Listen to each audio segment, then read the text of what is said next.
Kevin was in a rented single-seated slipper, driving around his neighborhood and scanning for deadheads with the radio on. He was between jobs, so he wasn't working for any one employer, but he needed them for all kinds of work. Deadheads were all kinds of devices, routers, cell phones, portable computers, security cameras, cars, you name it. He used two methods to find them. The first detects broadcasts of the network IDs and the second picks up random wireless packets, analyzes them, and strips the network IDs. Once he has the network IDs, he attempts to connect to the network. If challenged for a password, his script enters a random one. This always fails, but causes the hash of the encrypted password to be broadcast wirelessly, and the hash was really what he was after. He saved a dozen before turning back home. He had all this automated and programmed into a Perl script he wrote, so had nothing to do as the car drove up and down residential streets. The coup had Kevin feeling lost and empty, as if they burned down his home and was left with nothing. He grew up looking at old photographs of his ancestors in military uniforms. There were veterans from 2 world wars and Afghanistan, and all volunteered out of a sense of duty and a love for democracy. Now it all slipped away like a forgotten dream. Their service for nothing. He was wondering how politics got so radicalized, and he fell down the internet search rabbit hole, trying to find out why. Although there had always been fringe groups, they had never gained widespread popularity until the 1980s.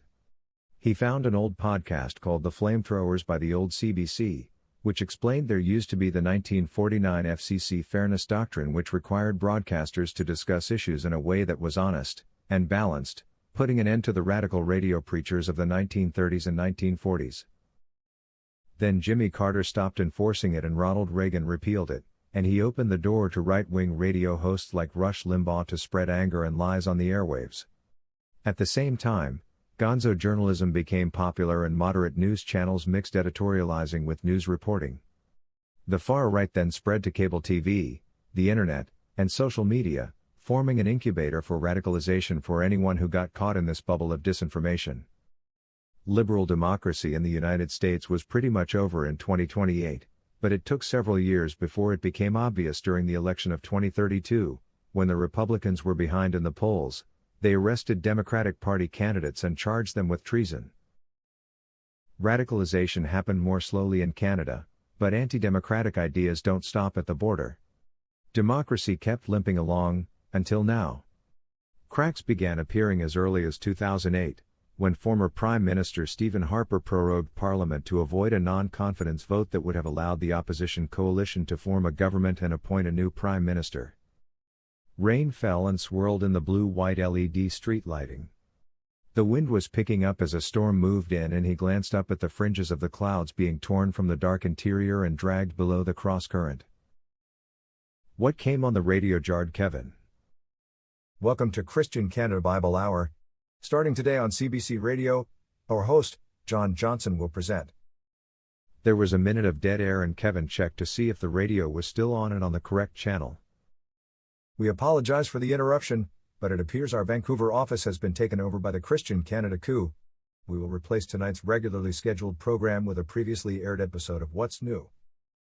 As he climbed the steps to his apartment building, the cold wind brought the clack-clack-clack of distant gunfire from across the river. He felt a chill and shivered while he waited for the security camera to scan his iris. I should have worn a warmer coat, he thought.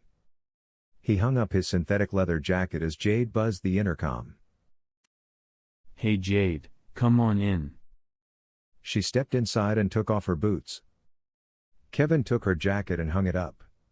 It had a rugged, pseudo-military look with epaulettes and numerous pockets, but fit her physique.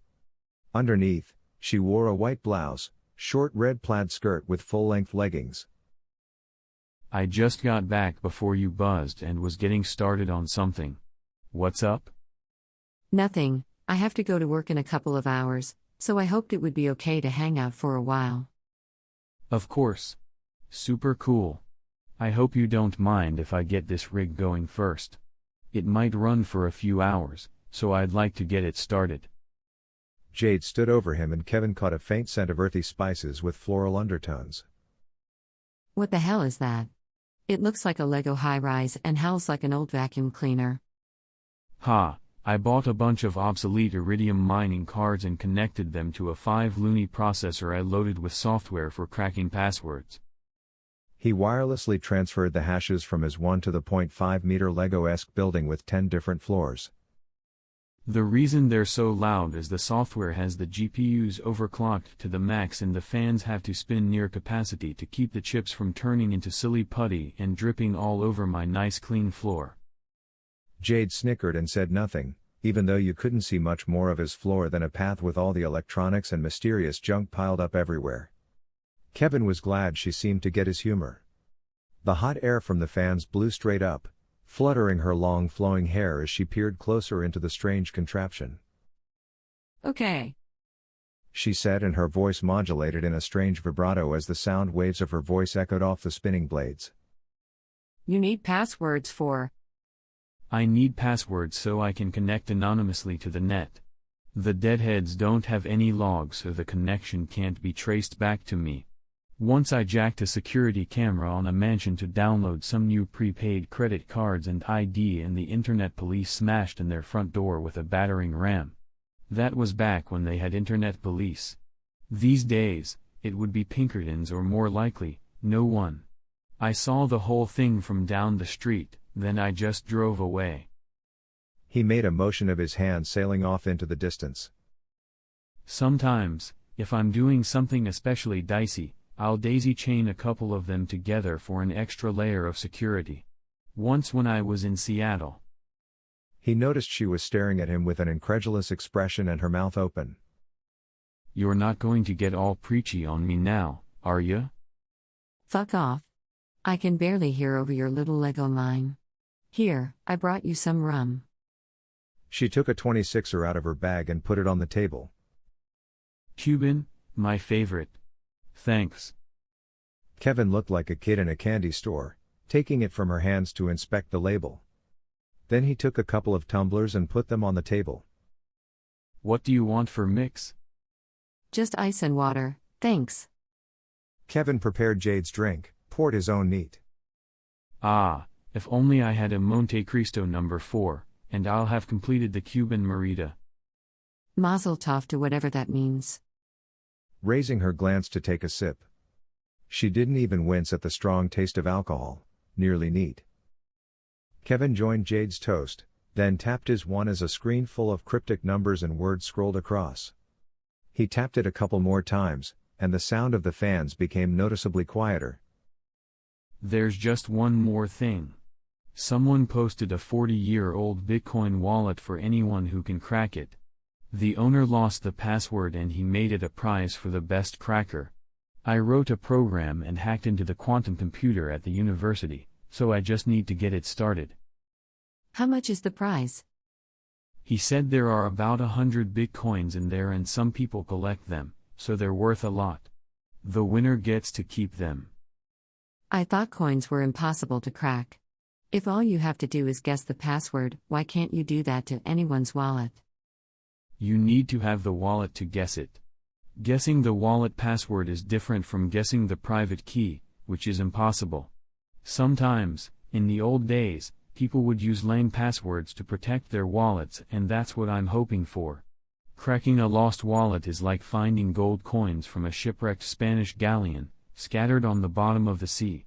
Not impossible to find, just really hard. What's 100 Bitcoins worth? About 1 million loonies. Jade made an O shape with her lips with her eyebrows raised. Kevin poured a glass for Jade and himself. I work in a bar, Kevin. Right. Good one. Jade looked at the chugging rig, and then at the dormant hollow screen in Kevin's room. Can I watch TV? Of course, go ahead. Kevin gave the command to start it for her. The usual advertising appeared in the right corner and along the bottom under the scrolling headlines. The news was on and was describing the big story, which was the coup in progress.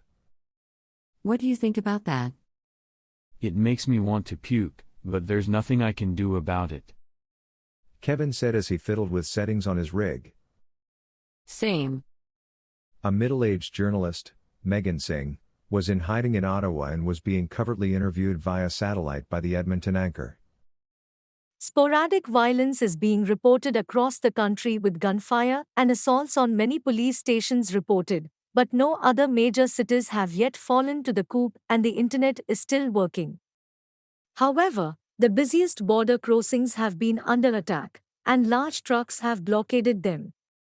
They are either under control of the rebels or were abandoned by the border guards. The Toronto anchor, Barbara Nash, interjected. Where is the army and whose side are they on?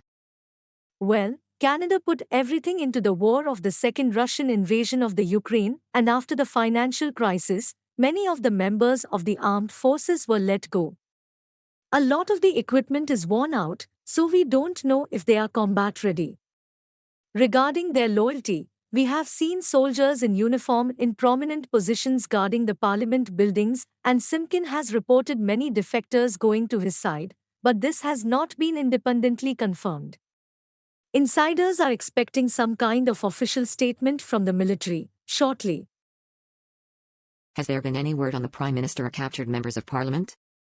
There has been no word regarding the Prime Minister since the rebels abducted him from Parliament yesterday morning. We believe the rebels have killed some members of Parliament, but we do not know who, since some MPs are hiding. Earlier, you mentioned the borders have been seized or abandoned. Have there been many Americans crossing? Yes, there are confirmed reports of significant numbers of armed Americans coming to Ottawa and other parts of Canada, and many of them are wearing American flag arm patches and carrying military assault rifles. There has been conjecture the CIA has authorized sending US soldiers as volunteers to support the coup. Although the coup looks shaky at the moment, this will quickly tip the scale in their favor, and if the Canadian military doesn't act soon, it may be too late. Kevin felt like he just stepped in quicksand. If there was one thing he learned about politics from his veteran grandfather, it was that democracy was fragile and needed to be defended. It was a message other Canadians apparently didn't get. It couldn't happen here, they said. We are evolutionary, not revolutionary, they said. We always had democracy until suddenly. We didn't. This is too fucking depressing. Let's watch something else. Sure, whatever you want. Do you have any pop in the fridge? Yeah, there should be some ginger ale. Kevin helped himself to another rum and watched Jade walk to the fridge, admiring her style. She opened the door with her empty glass in her left hand and picked up the green 2-liter bottle of ginger ale with her right, then with her forearm, shoved the door closed. To Kevin, she acted like a football player slamming a locker. She walked back to the table, unconsciously swaying her hips. There was something very intriguing about a woman who had ample amounts of yin, but still had a pronounced yang. If she knew what I was thinking, she would slap my face. He suppressed a grin. He imagined she could pack quite a wallop, too. One thing that attracted him most about a woman was having a unique style. Was it the way she mixed masculine and feminine fashion? Was it the cryptic Chinese characters tattooed on the shaved side of her head?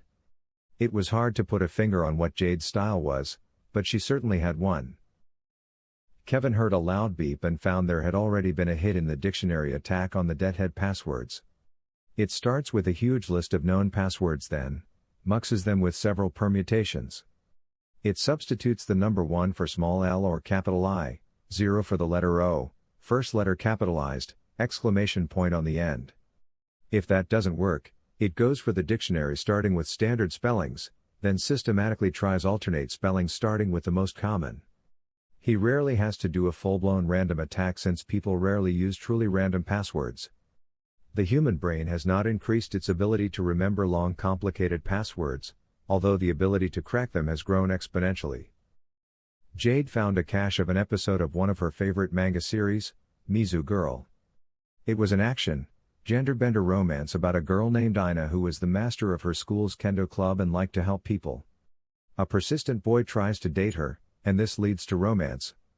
The gender-bender part comes from Ina being born a boy. You don't mind watching this, do you? Some people aren't comfortable with the trans part. Fuck 'em. No, of course I don't mind. Whatever you want. Jade made an enormous sigh of relief, but Kevin didn't notice.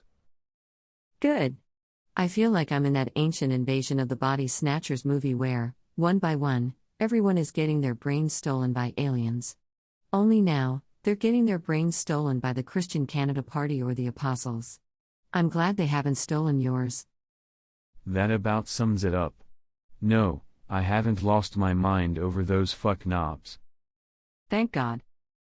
Jade sat next to Kevin on the couch, engrossed by the show.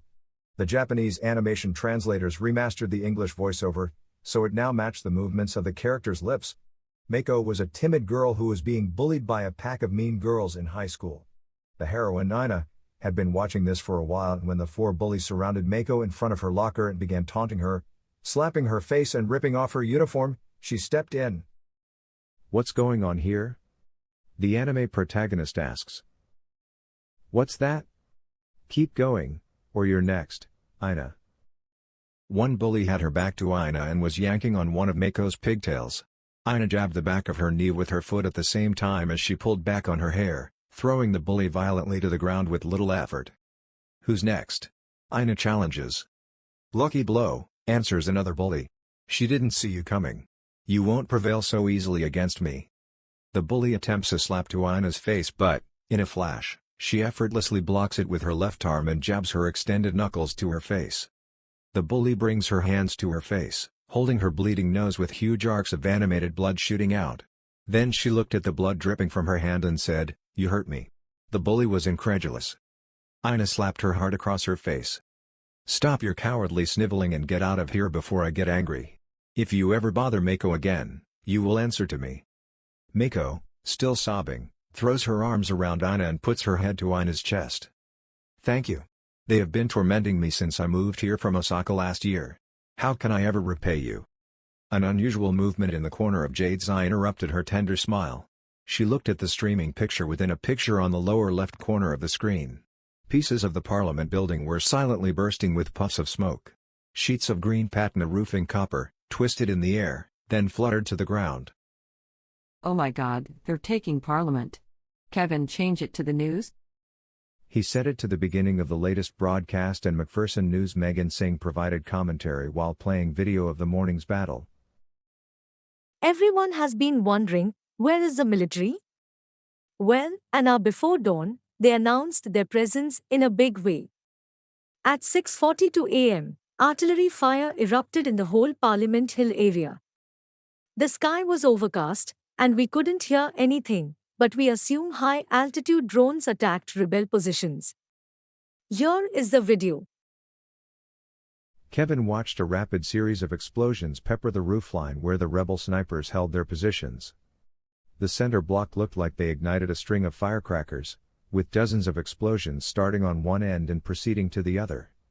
They also shelled other prominent positions, and part of the Peace Tower crumbled to the ground. They blasted the snipers, their bodies tumbling through the air like rag dolls. The last shell landed on the main entrance, blowing it wide open. Small drones swept in low, circling Parliament Hill, rapidly firing what we assume to be aerosol canisters of carfentanil in the entrance and windows to knock out anyone inside. The video ended, and the camera returned to Megan.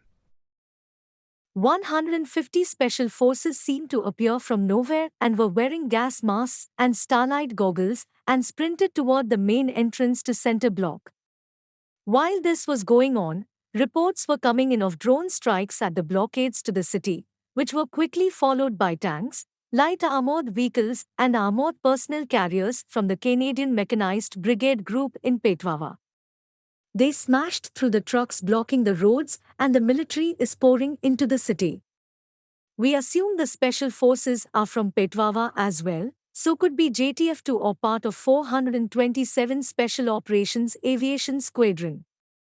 They set up a defensive perimeter around the hill and large numbers invaded the center block.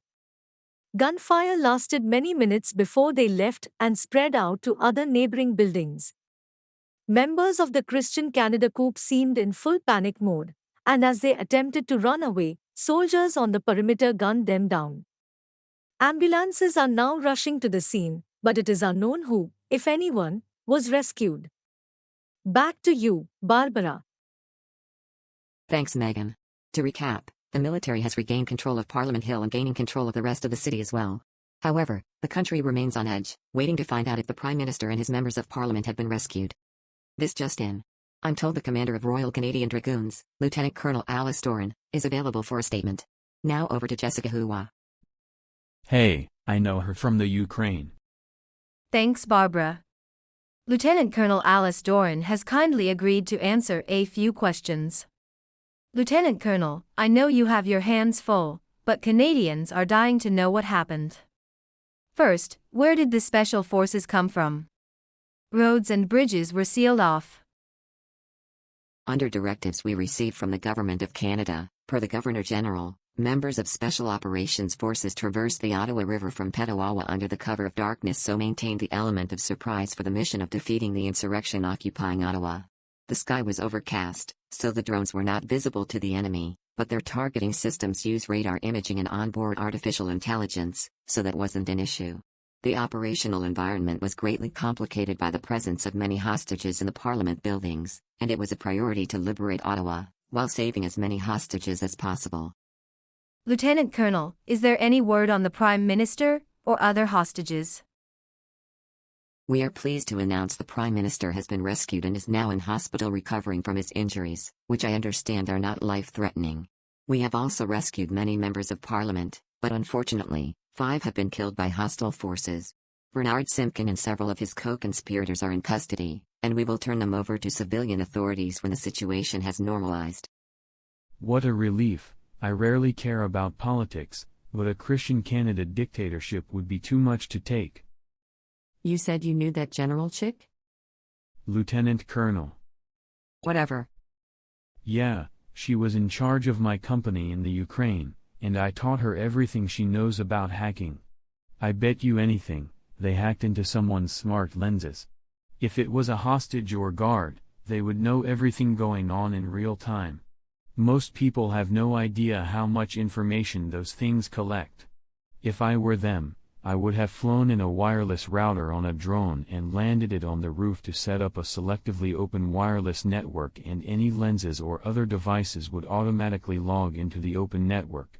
Then I would have dropped a series of routers in a row to keep a wireless line of communication open, but no doubt, the military would have used a drone or some other surveillance aircraft and whatnot. Jade was impressed with his know-how. He came back, cracked a grin and asked, "How about another drink?" To victory.